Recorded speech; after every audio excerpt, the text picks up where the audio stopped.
i dag skal jeg teste de her tre Trix, Cream og Bounty, som jeg har hørt at smager rigtig godt, og I skal ikke tage posen af ødelagt. Okay, hvad for en starter du med? Yes. Den her starter jeg med. Og det er? Den i Cream. Okay, det er Cream.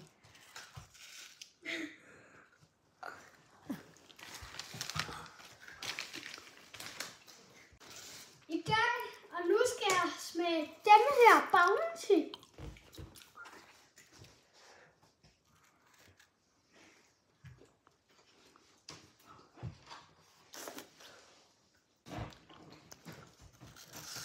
Hvad hedder den?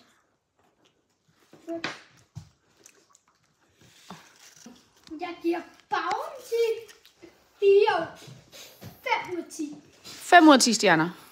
Og Cream giver jeg 4 ud af 10. Ja. Og Trix giver jeg 10 ud af 10. 10 ud af 10. Så du synes Trix er den bedste? Okay, okay. Jeg synes ellers, den her den er den bedste, August. Men okay, skat. Er der mere, du vil sige? Nej. Og Og husk at subscribe. like. Og like.